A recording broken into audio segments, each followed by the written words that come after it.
Hey, how we doing out there? Welcome to my channel. My name is Wally, and you already know I come through with that flavor, that fire video. You already know. Right now, we diving into some Ralph Barbosa. Yeah, man. What he's talking about today? He's giving his doctor a 1-star review. Ouch, that's gotta hurt. With me so I can write little joke ideas. And I noticed, like in different parts of town, sometimes people will try to guess what I'm writing in the notebook. Like whenever I'm in hood type areas, people are usually like, "Oh, he's writing raps." Right? But whenever I'm in like a nice uptown Starbucks, then people are like, "Oh, he's writing raps."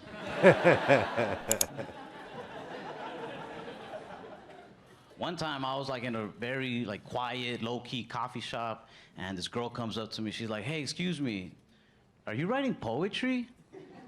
I was like, "No, I'm writing raps." I tried to hide my notebook, and she tried to peek over my shoulder. She was like, "How come it says jerk off right there?" I was like, "Don't worry about that." Streets is crazy. People die jerking off there. Try to eat healthy. Like I'm a type 1 diabetic, and a lot of people don't believe me when I say that. I think it's because I'm real slim. You know, it's kind of like hearing a really ugly dude tell you he got herpes. Because people just look at you like, you got it? Like you think you got it or a doctor told you got it? Well, a doctor did tell me. I was diagnosed like at 6. And I had that same doctor from when I was 6 up until I was 18, which is a long time to have one doctor. So when I left, I thought it'd be nice to leave him a review on his website. So who knows him better than I do, you know? I was like, this man was my doctor for the last 12 years. And I am still diabetic. Bang, bang, bang. You understand what I'm saying? They don't fix anything. My doctor for the last 12 years. And I am still diabetic. 1 star.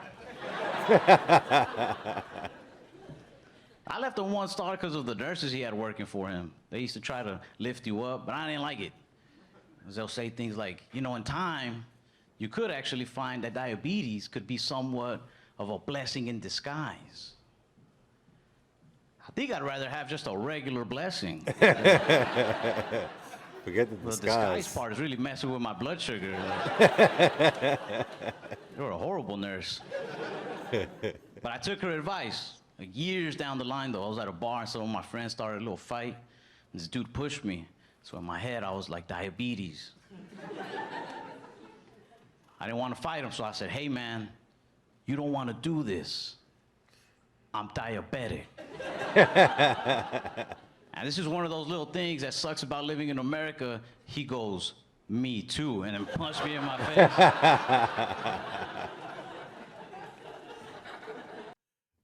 Couldn't get out of that one right there, buddy. I've never cared about like a weight problem or a diabetes problem in this country, but when that happened, I was like, this is out of control, man, it's diabetes. I saw it as like, come on, man, we gotta stick together, but he saw it as like, nah, 2 types walked in, 1 type's walking out. Bars. I like that one right there. Get it? 2 types walking in, 1 type walking out. But I go out to eat a lot. I've been having this problem at restaurants where I get skipped in lines pretty much every time by white women. Not saying I'm angry, I'm just saying it's usually you guys. But I don't think it's a race thing. Like, I don't think white women are skipping me because I'm Hispanic. I think white women are skipping me because I'm short and Hispanic. Like, hear me out. You see a 6-foot Latino dude standing in line, that dude has the potential to be tall, tan, handsome. You respect that man's place in that line. But they see me, 5'7" Hispanic dude in line, in their mind they're probably thinking, he probably works here. I'm just getting in front of him.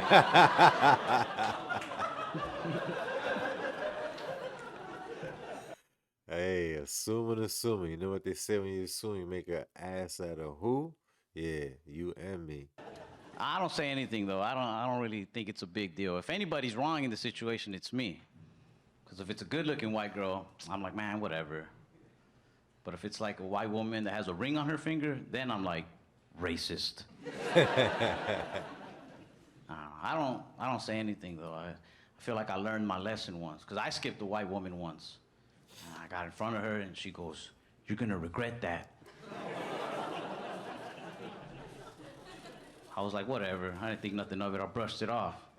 Then like 2 days later, I went to my old neighborhood to visit my grandma, and they turned their house into a yoga studio. I was like, ah. They fucking got me. Honestly, I kind of like when I get skipped by white ladies. Only the older ones, because they do it with like some guts behind it, with some attitude. You know, like older white ladies with the little glasses. They'll get right in front of you and then look back at you like, what? Go ahead.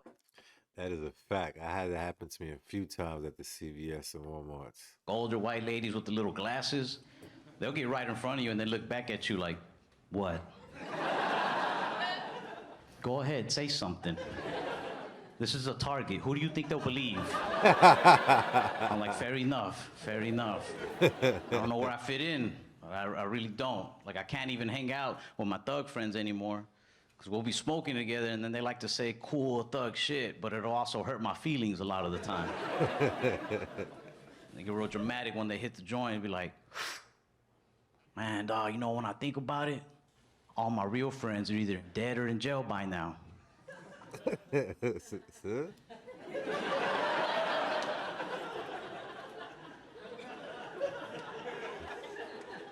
I'm like, give me back my weed, man.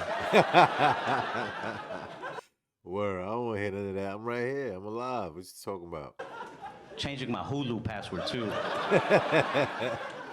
That's for my real friends. Not the Hulu password. I got like my suburban friends too, but they're like college kid, preppy type people, very cocky. Like they can never answer questions by saying yes or no. They always gotta say stuff like, you know me. That's weird. That is the strangest way to answer a question. Talked to my buddy James. I was like, yo, James, a couple weeks ago, we were hanging out at that bar and you seemed to hit it off with that one girl, and I've been meaning to ask you, did you two go home together? He was like, Ralph, you know me. You know me. I was like, dude, she's been missing for like 13 days, man. I don't know you then. I don't know you at all. My educated friends are trying to get me into politics more. They're like, man, you don't ever see these immigrant stories on the news and get upset. You know what I mean? Because our parents were immigrants. Doesn't it make you mad the way they treat people? I was like, I don't watch it, but I mean, I'll try. Because I get it.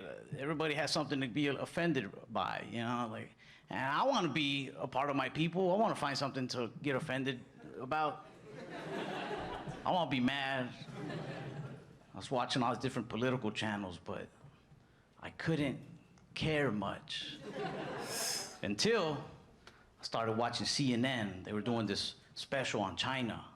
And now I started getting a little offended, right? It caught me. The first thing that caught me, 80% of Americans don't trust President Xi Jinping.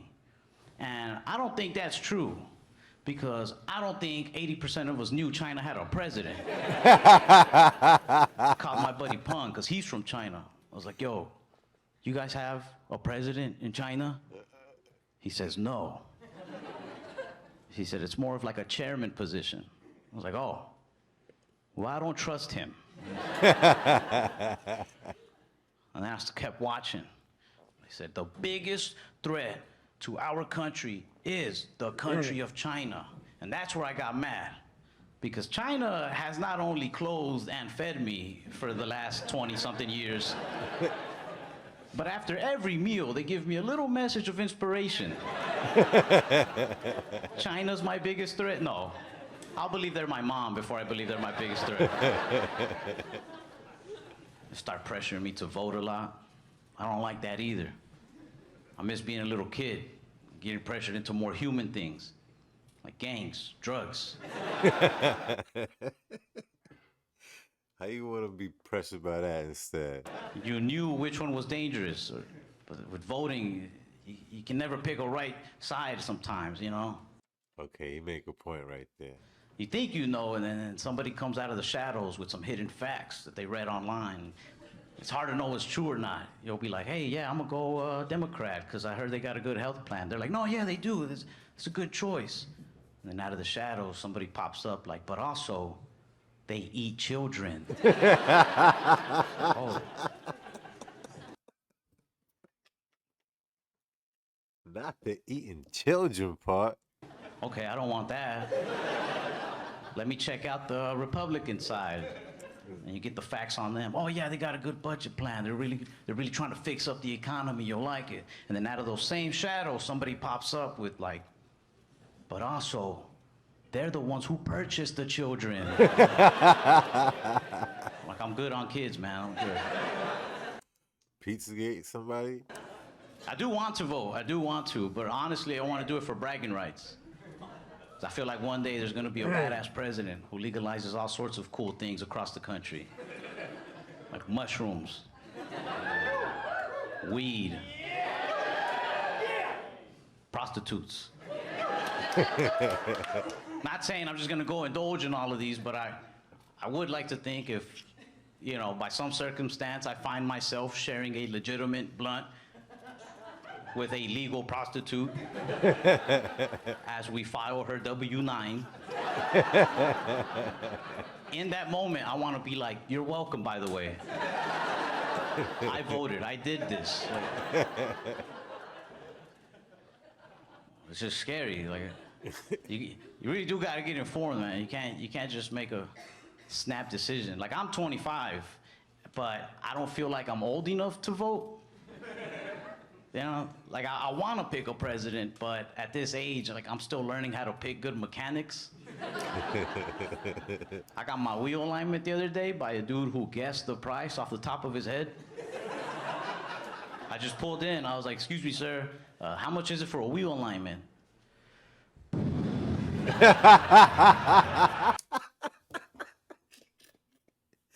Listen, if a mechanic does that, get back in your car and drive away. Go somewhere else, because that breathing before answering is ridiculous. Off the top of his head. I just pulled in. I was like, excuse me, sir, how much is it for a wheel alignment?